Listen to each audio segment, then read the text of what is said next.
And I'll introduce myself to my horse, make sure that my horse is engaged with me, and I'll go ahead and rub on him a little bit. Again, we want our horses thinking that we're a good place to be.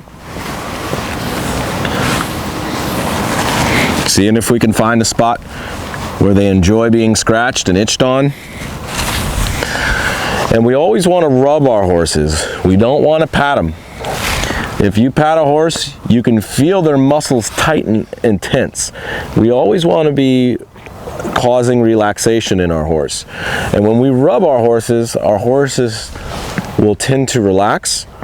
They'll tend to enjoy that feeling, and it helps promote building a relationship. Okay, so now what we're going to do is we've got our horse caught and haltered. We're going to start working on some groundwork exercises that are going to be our foundation to having this horse both be confident and respectful while preparing this horse to ride. So one of the things that I want to make sure is that our horses aren't afraid of our tools. Okay, so I'll go ahead and check this horse out and make sure that this horse still isn't afraid of this stick and string. Okay, now if this horse was afraid of the string, I can slow down the RPM, I can get further away from my horse. Okay, I can lift my leader up to stop the horse's movement, and when the horse starts to become more confident, okay, I can take the pressure away. This horse already is pretty confident, so I don't have to do a whole lot except make sure that he's staying relaxed everywhere I go. So I want to make sure also that the horse is comfortable all around with this rhythmic motion. So now I'm going to walk toward his shoulder and see if he's confident with this stick and string going past his shoulder, past his rib cage. I'll start to go out behind his hindquarter. Okay, I'm not going to get directly behind the hindquarter because I don't want him to kick or strike me. Okay, but I'm just going to see how this horse reacts to rhythmic motion. And again, the reason why I'm doing this is I want this horse to understand what my neutral is. Neutral means not going forward, okay, not running away, that this is just rhythmic motion. It doesn't mean anything. My energy's down and my horse should just hurry up and relax. Okay, this is one of the most important concepts that we're going to work on with our horse is neutral. Okay, now also see how he responds to lifting this stick and string over this horse's back, if he's concerned with that at all. Okay, since we're working on Western horsemanship, I might want to rope off of him one day. I might want to have a lasso and throw a rope off him and rope a cow one day. So I want to make sure that this horse doesn't overreact. Okay, I might want to take a jacket off one day. I might have a child throw a ball off his back one day.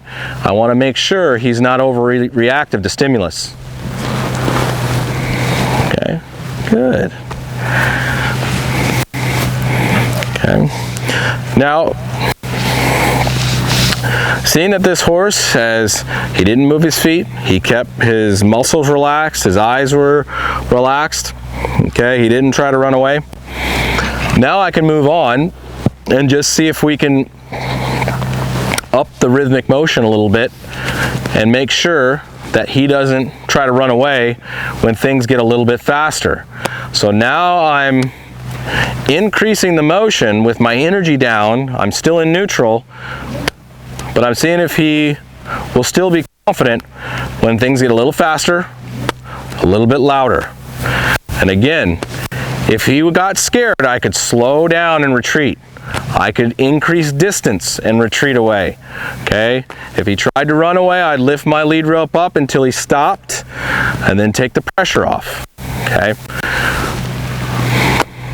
But as long as he's relaxed, okay, I can bring my intention up a little bit, and then as soon as he shows signs that he's either not moving or that he's licking his lips or breathing out, I can release pressure.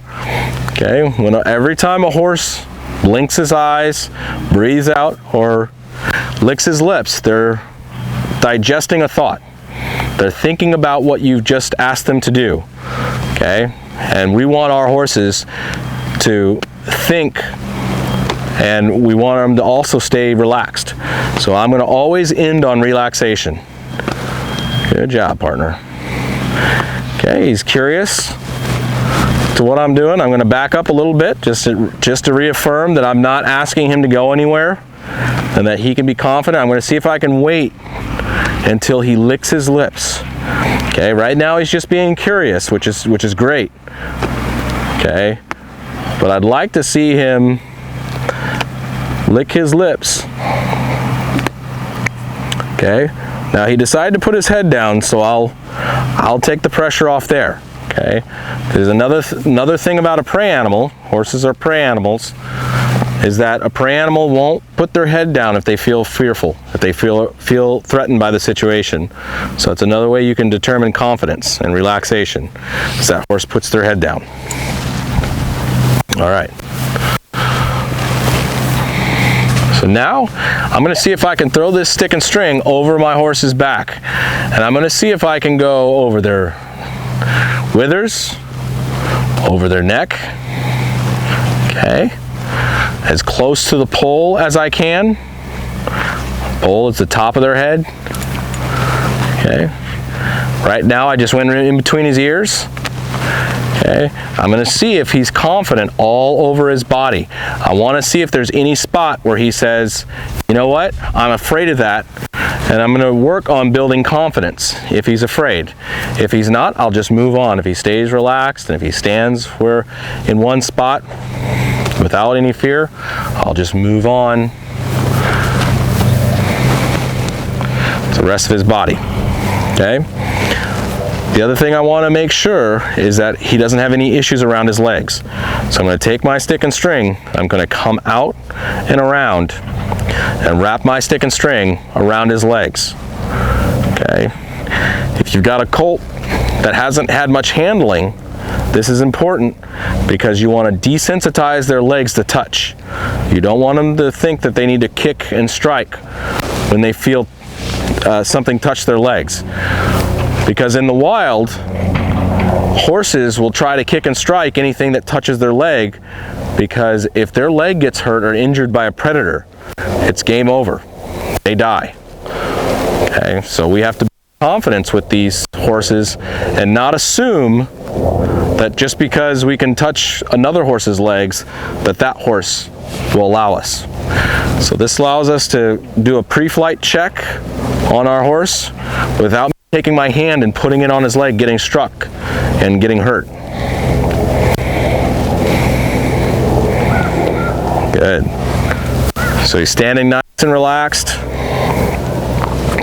He's not overreacting to this. Good. He's also not walking away, which is good. All right. So now we've covered his entire body with our stick and string. We were able to touch him all over his body with our stick and string, okay, which is already telling me that he's going to be confident when we start moving on to other principles. Because one day, this stick and string is going to be my body. It's going to be me jumping up there on his back, bareback. Okay, so I want him to be confident with all this. Otherwise, I won't be able to jump up there bareback. If he can't take a stick and string, then I won't be able to do what we call accept the human. Okay. All right. So now that we have played approach and retreat with our tools, and our horse is not reacting to our tools, is nice and confident, and he understands that our tools can be used as an extension of our arm. So I can rub my horse with my stick and string. Okay, I can give my horse a hug with my stick and string, just like a mare would flip her tail over that horse's nose and neck. Okay,